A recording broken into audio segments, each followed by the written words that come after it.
नमस्कार मित्रों, विजयनगर शाळा नारमपुरा ધોરણ 12 સાયન્સ ચેપ્ટર નંબર 9 એમાં આપણે આગળ થિયરીનું ડિસ્કશન કરીએ। વક્રાકાર અથવા તો ગોલીય સપાટી માટે વસ્તુ અંતર, પ્રતિબિંબ અંતર અને વક્રી ભવનાંક વચ્ચેનો સંબંધ મેળવીએ। સૌપ્રથમ તમે આકૃતિ ઉપર ફોકસ કરશો એટલે બાકીની વસ્તુ તમને સરળતાથી સમજમાં આવી જશે। जो माध्यम नंबर 1 एनो वक्री भवनांक n1, माध्यम नंबर 2 एनो वक्री भवनांक n2, आपात किरण है ON, अहींथी वक्री भवन थयुं, NI वक्रीभूत किरण है, NC लंब है। आ गोलीय सपाटीनुं केंद्र जे आपણા વક્રતા કેન્દ્ર જેવી ગરજ સારે છે। આ મધ્ય કેન્દ્ર જ્યાંથી આપણે બધા અંતર માપવાના છે। આપાત કિરણ અને લંબ વચ્ચેનો ખૂણો જેને આપણે આપાત કોણ તરીકે ઓળખીએ છીએ I, વક્રીભૂત કિરણ અને લંબ વચ્ચેનો ખૂણો R વક્રીભવન કોણ છે। વસ્તુ અંતર U, વક્રતા ત્રિજ્યા R, प्रतिबिंब I प्रतिबिंब है, ओ वस्तु है, वक्रता त्रिज्या R अने प्रतिबिंब अंतर V है। सारू, आपात किरण की दिशा तमारी आ रीते थशे एटले आ बाजू जईशुं आ दिशा में तो बधा अंतर प्लस गणीशुं, विरुद्ध जईशुं तो माइनस। सारू, आकृति में नजर करशो तमे तो त्रिकोण ओ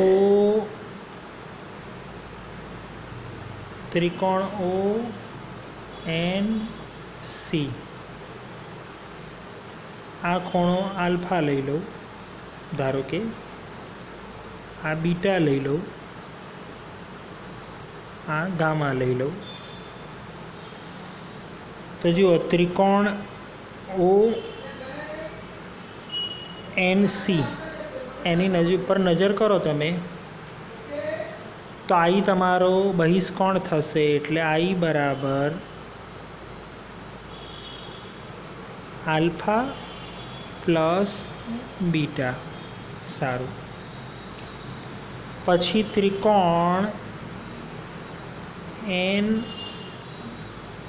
सी आई जुओ, एमां तमारो बहिष्कोण बीटा थशे एटले beta is equal to are,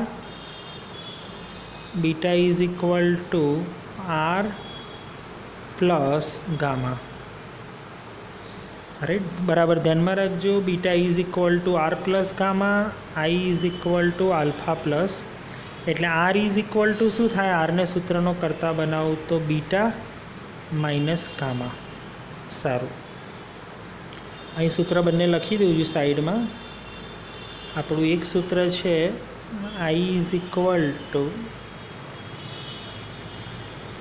alpha plus beta अने बीजू सूत्र है R is equal to beta minus gamma. Right, बराबर ध्यान रखजो। I is equal to alpha plus beta અને R is equal to beta minus gamma. હવે આપણો સ્નેલનો નિયમ છે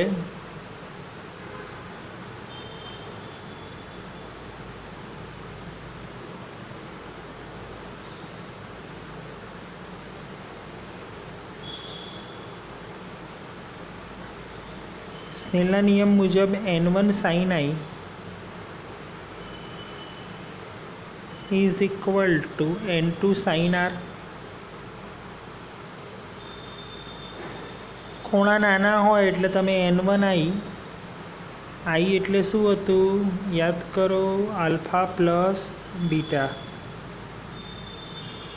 is equal two n2 sin r એટલે r બરાબર હતું બીટા માઇનસ ગામા। રાઈટ, એટલે આને છૂટું કરો એટલે n1 alpha n1 alpha plus n1 beta is equal to n2 beta n1 alpha plus n1 beta is equal to n2 beta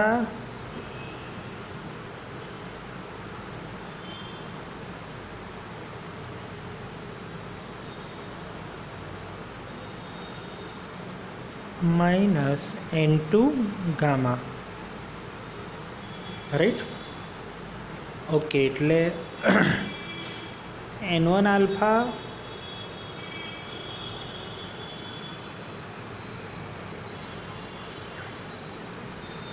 plus n1 आ पद ने आ बाजू लाई दो प्लस n2 गामा बीटावाड़ा एक बाजू करी दो is equal to n2 minus n1 beta common लई लीए राइट। बस हवे तमे आकृति पर पाछा आओ जो तमारो आल्फा अहीं हतो आ तो आल्फा अहीं बीटा अने अहीं गामा एटले आल्फा इज इक्वल टू सामेनी बाजू भाग्या पासेनी बाजू एटले mn अपॉन u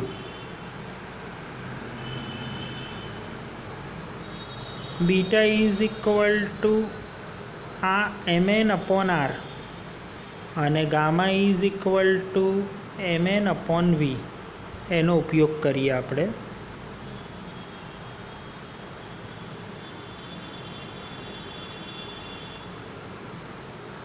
n1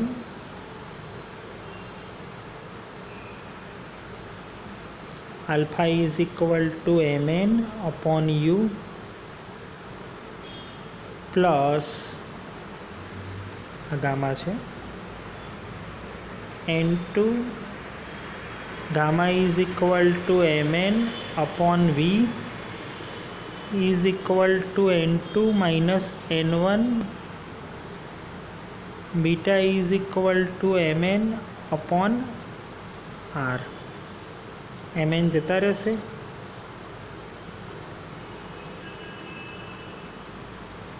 अरे संज्ञा पद्धति लईए सॉरी आ v है संज्ञा पद्धति लईए एटले u minus v plus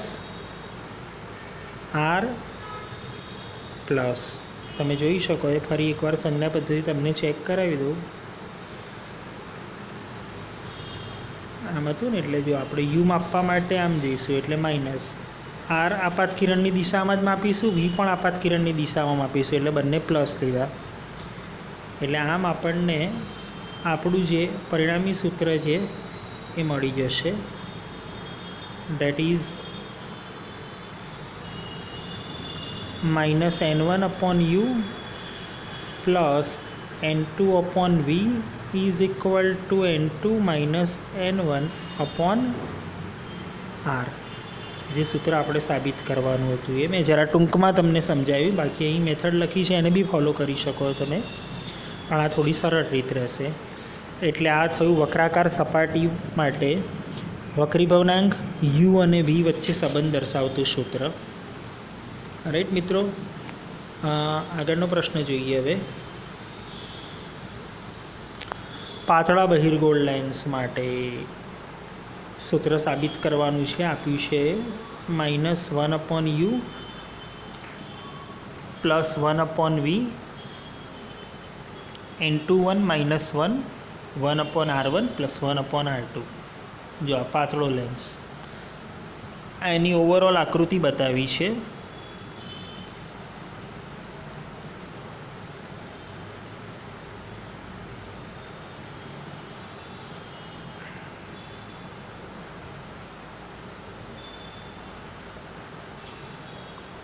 एनु optical केंद्र है आ बाजू वस्तु मूकी है u अंतर वस्तु अंतर o फॉर ऑब्जेक्ट वक्रीभवन पामीने अहीं प्रतिबिंब बन्युं आ v आपात किरणनी दिशा u माइनस आवशे v प्लस आवशे सारूं बे वक्राकार सपाटीओना संयोजनथी बनती रचना एटले लेन्स नो डाउट પાતળો લેન્સ એટલે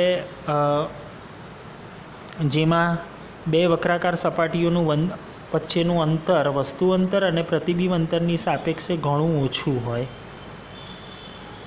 આ R1 થશે એકચ્યુઅલી પહેલી વક્રાકાર સપાટી માટેની વક્રતા ત્રિજ્યા. આ બીજી માટેની R2 થશે. ગમે તે એક આમાં તમે માઇનસ લેવાની હોય.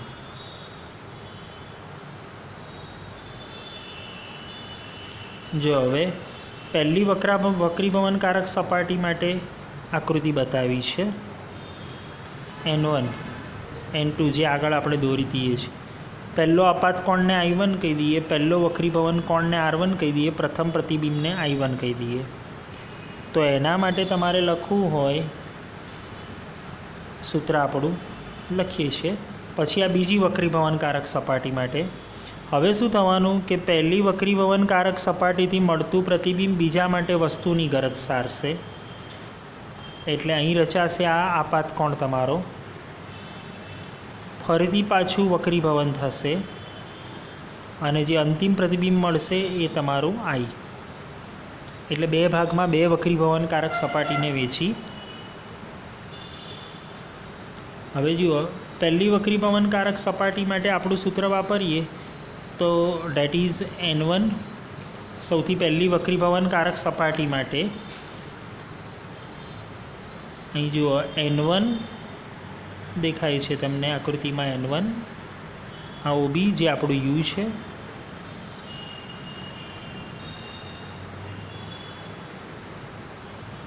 Right. Plus N2 BI1. BI1 એ આપણો પ્રથમ પ્રતિબિંબ જે છે એની વાત છે. એ દેખાય આકૃતિમાં તમને. એ આ BI1 એટલે આપણો V અને is equal two N2 minus N1 upon R લઈએ છીએ ને આપણે, એટલે અહીં આવશે આપણે BC1. એટલે આ પહેલું સૂત્ર બનાવ્યું. પહેલી વક્રીભવનકારક સપાટીના ધ્યાનમાં રાખીને આ પહેલું સૂત્ર બનાવ્યું, સમીકરણ નંબર 1.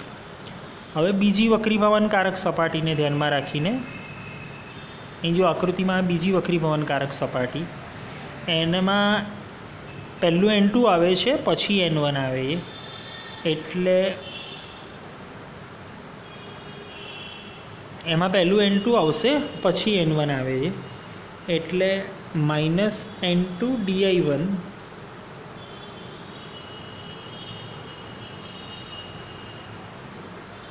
ક્યાં ગયું? DI1. ઓકે,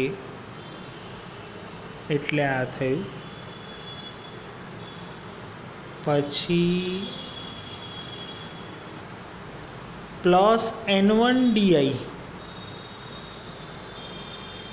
પ્લસ આ N1 અને આ DI અંતર, અંતિમ પ્રતિબિંબ અંતર. એકચ્યુઅલી જે પહેલું પ્રતિબિંબ અંતર હતું એ બીજા માટે વસ્તુની ગરજ સારે છે. એટલે DI1 U જેવું કામ કરે છે અને DI એ V જેવું કામ કરે છે. એટલે અને DC2 એ તમારી વક્રતા ત્રિજ્યાનું કામ કરે છે. જુઓ આકૃતિમાં DC2 એ વક્રતા ત્રિજ્યા નંબર 2નું કામ કરે છે, R2.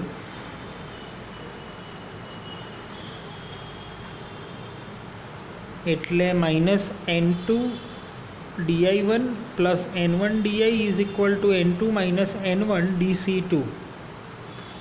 હવે પાતળા લેન્સ માટે BI1 is equal two DI1, બંને સરખું જ છે. R1 equal to R2. સમીકરણ 1 અને 2નો સરવાળો કરો. ઉપર 1 છે જે આપણે લખેલું છે અને 2નો સરવાળો તમે કરશો એટલે આ પદ ઉડી જશે દોસ્તો. સોરી,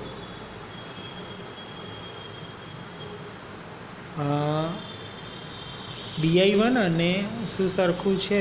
બે વક્રતા ત્રિજ્યાઓ BI1 અને DI1 સરખા છે એટલે બરાબર છે. એ પદ ઉડી જશે. આ બંને સરખા જ છે. આ પદ ઉડી ગયું. N1 કોમન નીકળશે એટલે 1/OB પ્લસ 1/DI. આમાંથી N2 માઇનસ N1 કોમન નીકળશે એટલે તમારું સૂત્ર આવું આવશે. જો વસ્તુ અંતર અનંત લો તો તમારું OB અનંત થઈ જાય.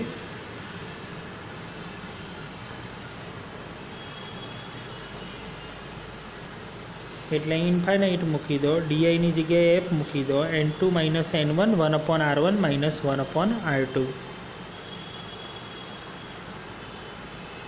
એટલે આ આપણે જે સાબિત કરવાનું જે સૂત્ર સાબિત થઈ જશે. n1 વડે ભાગી નાખશો એટલે 1/f is equal two n2 by n1 એટલે કે n2 1 minus n1 1/r1 minus 1/r2. Right. Okay, તમે બીજી રીતે બી આને મિત્રો તારવી શકો. એ જુઓ, જેમાં તમારે ધ્યાન એક જ વસ્તુનું રાખવાનું છે. આપણી પહેલી વક્રીભાવનકારક સપાટી હતી જે, એના માટે આપણે લખીએ છીએ minus n1/u plus n2/v is equal two n2 minus n1/r1. ઠીક છે. અરે હવે સેકન્ડ કેસમાં શું થાય છે? ચેન્જ આટલો આવે છે દોસ્તો. એક તો તમારું જે n1 છે એ n2 બની જાય છે, કેમ કે હવે અંતિમ પ્રતિબિંબ n1 વાળા માધ્યમમાં રચાય છે અને જે પહેલું પ્રતિબિંબ છે n2 વાળા માધ્યમનું એ વસ્તુની ગરજ સારે છે.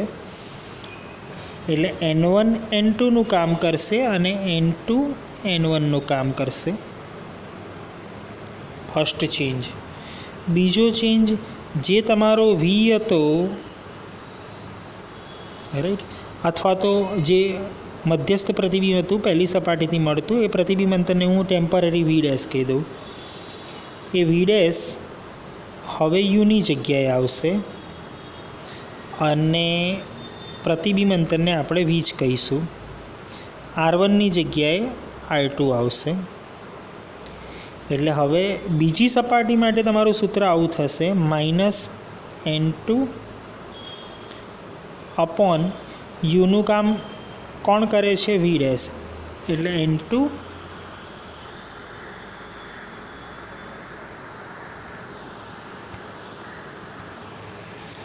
અપોન v' બરાબર સમજો મિત્રો. પ્લસ n2નું કામ કરે છે n1, તો અંતિમ પ્રતિબિંબ અંતરને v કહી દઉં, is equal two n2 minus n1, અને સંજ્ઞા પદ્ધતિ પ્રમાણે લેવું હોય તો માઇનસ, અથવા સંજ્ઞા પદ્ધતિ આપણે પછી લઈએ છીએ, ચલો r2.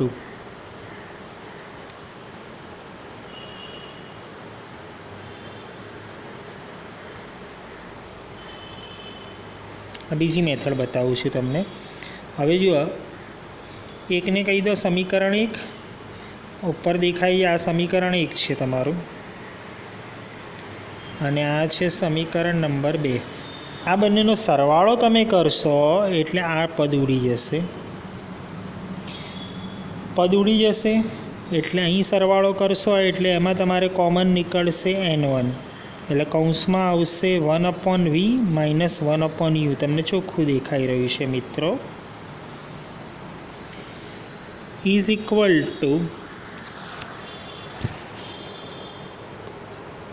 જો n2 માઇનસ n1 કોમન નીકળશે તો બ્રેકેટમાં આવશે 1/r1 પ્લસ 1/r2. સંજ્ઞા પદ્ધતિ લેશો એટલે r2 માઇનસ થઈ જશે. બરાબર. સંજ્ઞા પદ્ધતિ લેશો, જમણી બાજુનો આપણે સરવાળો કરીશું એટલે n2 માઇનસ n1 કોમન નીકળશે. એટલે આપણે જે મુદ્દે સાબિત કરવું છે એ સૂત્ર બીજી રીતે પણ આવી જશે મિત્રો. આ જે સૂત્ર છે right, minus 1/u plus 1/v is equal two, અહીં જે n1 હતું એને ભાગાકારમાં લઈ દઉં એટલે n2 by n1 minus n1 1/r1. સંજ્ઞા પદ્ધતિ લેશો તો 1/r1 માઇનસ 1/r2. સારું મિત્રો, આગળ નવો પ્રશ્ન જોઈએ. અહીં જે સૂત્ર દર્શાવેલું છે આમાં સંજ્ઞા પદ્ધતિ લીધી નથી, એકચ્યુઅલી સંજ્ઞા પદ્ધતિ લો એટલે એ માઇનસ આવે.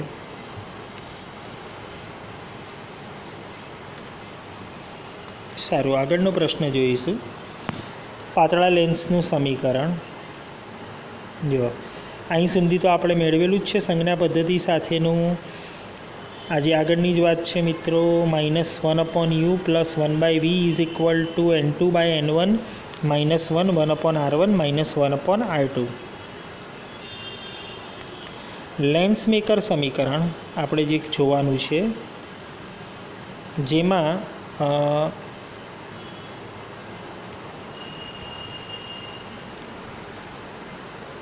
તમે u = લઈ લો એટલે v = f. જો વસ્તુ અનંત અંતરે હોય તો પ્રતિબિંબ મુખ્ય કેન્દ્ર એટલે પ્રતિબિંબ અંતર કેન્દ્ર લંબાઈ જેટલું.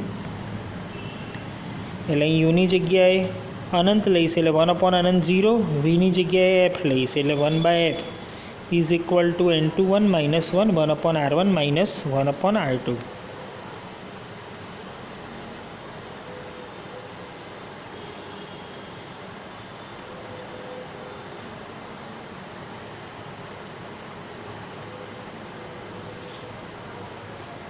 સમીકરણ નંબર 2 છે. આ આપણું સમીકરણ નંબર 1 છે. 2 મિનિટ. આ સમીકરણ નંબર 1 દેખાઈ રહ્યું છે તમને, ધીસ ઇઝ. અને પેલું છે સમીકરણ નંબર 2. બંનેને તમે સરખાવશો એટલે તમને એક આ સમીકરણ બી મળશે. બંનેની જમણી બાજુ સરખી છે એટલે ડાબી બાજુને સરખાવો તો 1/f = 1/v - 1/u. જેમ અરીસાનું સમીકરણ હતું એમાં લેન્સનું સમીકરણ છે. સારું.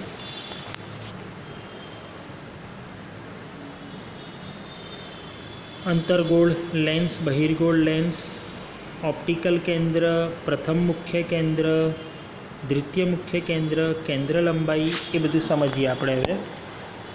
જો આ એનું ઓપ્ટિકલ સેન્ટર છે. લેન્સનું મધ્ય કેન્દ્ર એનું અથવા તો ભૌમિતિક કેન્દ્ર એનું ઓપ્ટિકલ સેન્ટર છે. દૂરથી આવતા સમાંતર કિરણો બીજી બાજુએ વક્રીભવન પામીને જે બિંદુ પર કેન્દ્રિત થાય એનું મુખ્ય કેન્દ્ર.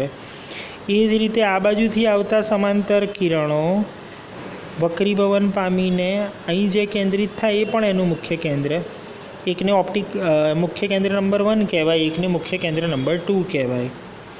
જનરલી ડાબી બાજુવાળાને આપણે મુખ્ય કેન્દ્ર 1 કહેતા હોઈએ છીએ, જમણી બાજુવાળાને મુખ્ય કેન્દ્ર 2 કહેતા હોઈએ છીએ જનરલી. અને એ જ વસ્તુ જે કેન્દ્ર લંબાઈ, મુખ્ય કેન્દ્ર અને ઓપ્ટિકલ સેન્ટર વચ્ચેનું અંતર એટલે કેન્દ્ર લંબાઈ.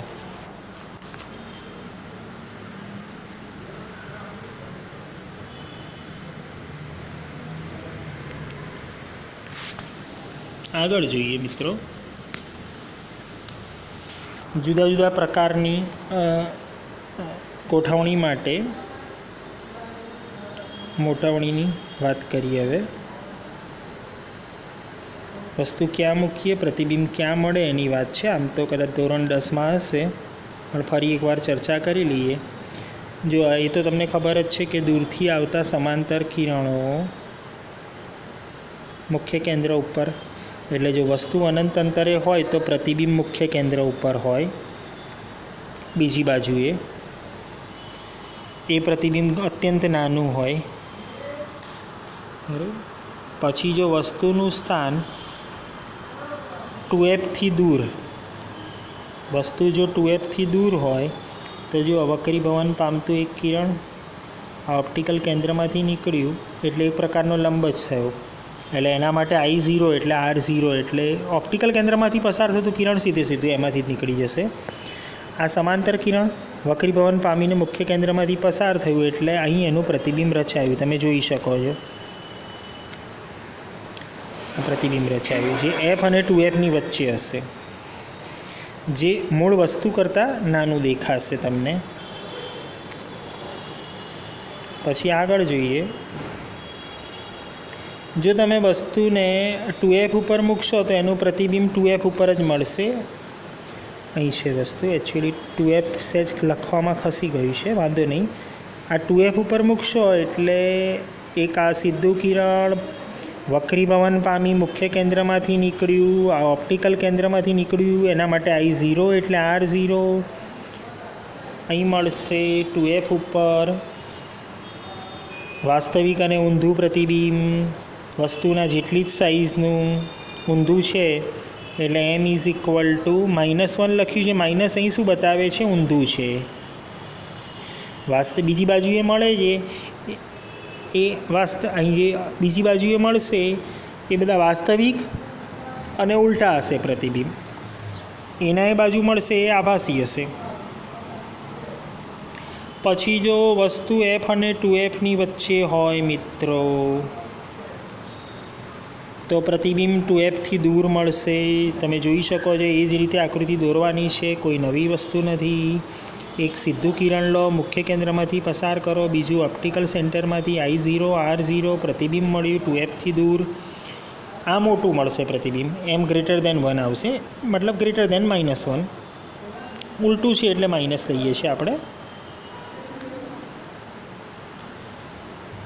પછી જો વસ્તુ તમે F ઉપર મૂકશો તો પહેલાંથી ઊંધું થયું, અનંત અંતરે જશે પ્રતિબિંબ, વેરી -1.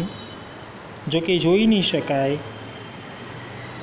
આ જુઓ, એક કેસમાં તમને આભાસી મળશે પ્રતિબિંબ, ચત્તું મળશે, મોટું મળશે. જો તમે F કરતાં ઓછા અંતરે મૂકશો તો આ રીતે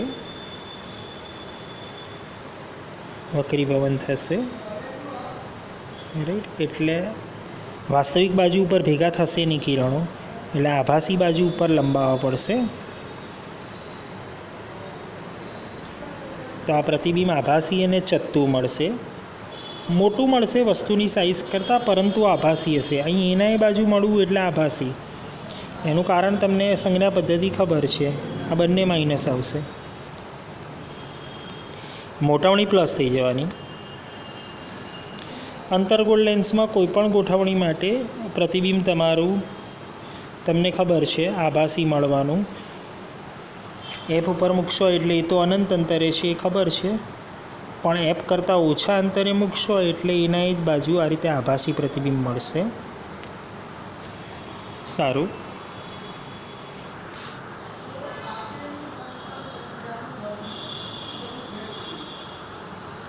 આપણે લેન્સ માટે પ્રથમ કેન્દ્ર, મુખ્ય કેન્દ્રની, દ્વિતીય મુખ્ય કેન્દ્રની વાત કરી.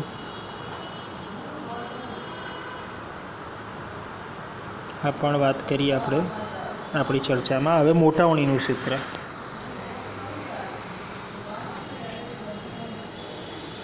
મોટાવણી એટલે પ્રતિબિંબની ઊંચાઈ અને વસ્તુની ઊંચાઈનો ગુણોત્તર. એ તો તમને ખબર જ છે, M = H/H. સારું, એક સૂત્ર તો છે જ.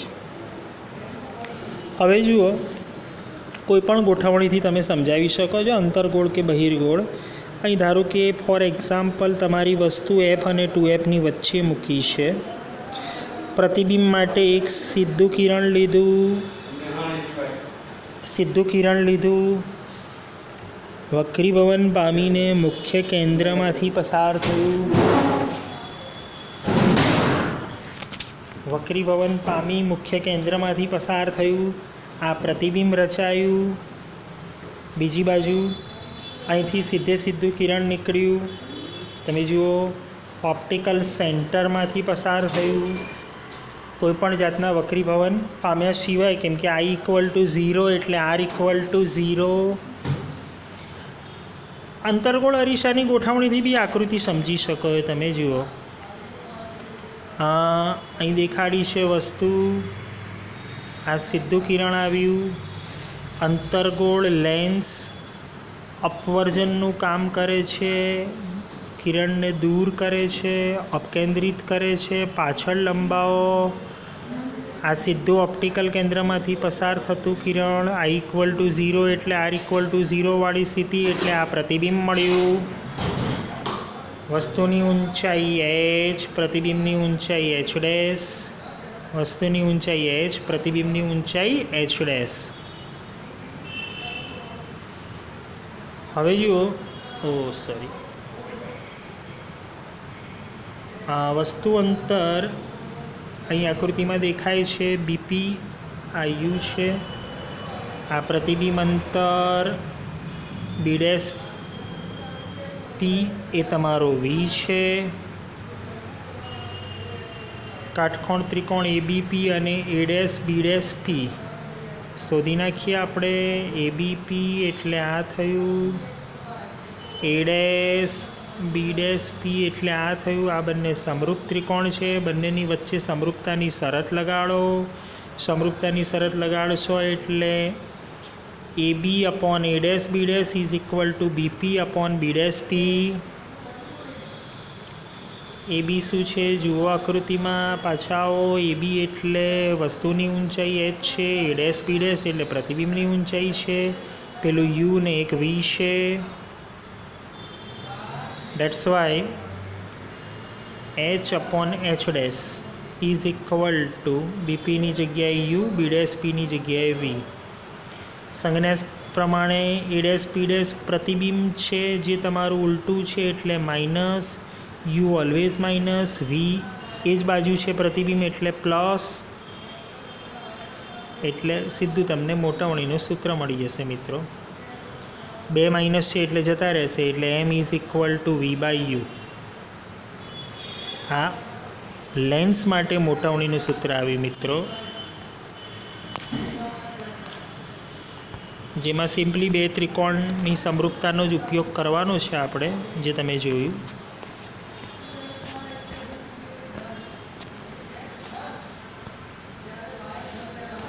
લેન્સનો પાવર,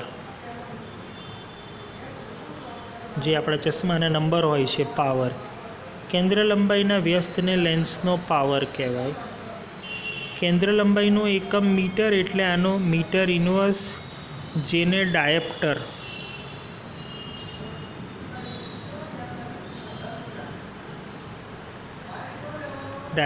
કહેવામાં આવે છે, સંજ્ઞામાં ડી.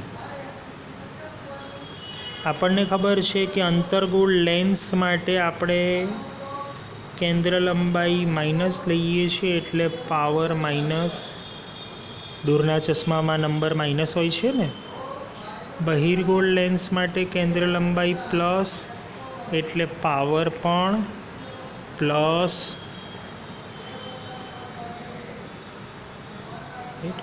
આપણી સંજ્ઞા પદ્ધતિને બી આપણે જોડે ડિસ્કસ કરી લઈએ, જે અરીસામાં આપણે કરી હતી. જો યુ તમારો ઓલવેઝ માઇનસ, પછી આવે છે બહિર્ગોળ લેન્સ અને અંતર્ગોળ લેન્સ. બહિર્ગોળ લેન્સ માટે વી પ્લસ છે, અંતર્ગોળમાં વી માઇનસ. નો ડાઉટ બહિર્ગોળમાં એક કેસ એફથી ઓછા અંતરે મૂકી હોય ત્યારે વી તમારો માઇનસ આવતો હતો, એક જ કેસ માટે, જેમાં પ્રતિબિંબ તમારું આભાસી અને ચત્તું મળતું હતું.